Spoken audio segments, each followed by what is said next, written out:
Pemirsa DPRD Kota Pagar Alam menggelar rapat paripurna istimewa dalam rangka hari jadi ke-25 Kota Pagar Alam. Kegiatan berlangsung di ruang sidang utama DPRD Kota Pagar Alam pada Selasa 23 Juni 2026 yang dihadiri Gubernur Sumatera Selatan, para kepala daerah se-Sumatera Selatan, Forkopimda, dan undangan lainnya. Dewan Perwakilan Rakyat Daerah Kota Pagar Alam menggelar rapat paripurna istimewa dalam rangka hari jadi ke-25 Kota Pagar Alam.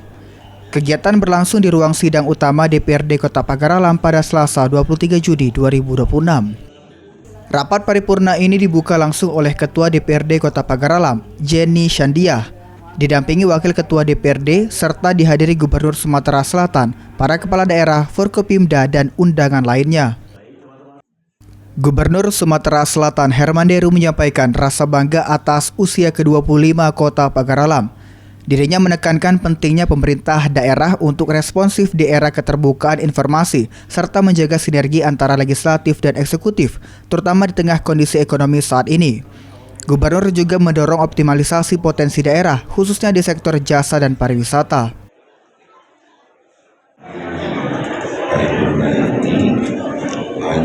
Dan proses dan bahagia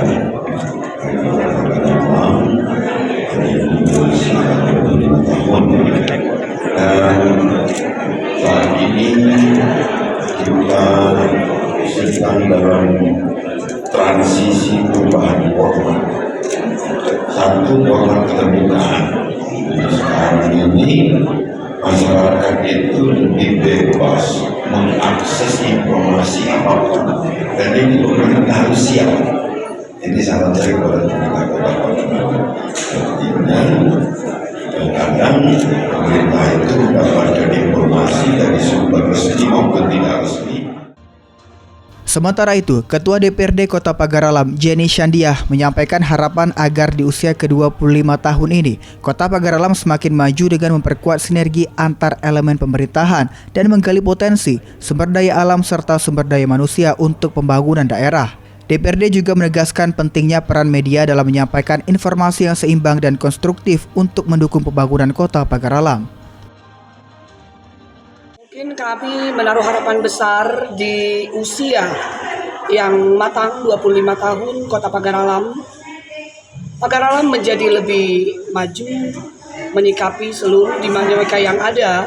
Ini seperti pesan Pak Gubernur, jangan ada yang baper, sehingga sinergitas tetap tersambung, tetap terjalin dengan baik. Kami berharap pemerintah kota juga melihat seluruh potensi yang ada terkait sumber daya, baik sumber daya alam maupun sumber daya manusia yang potensial untuk kita sama-sama bangun dari sekarang agar tercipta pembangunan yang baik di tengah krisis. Fahrul Rozi, PAL TV.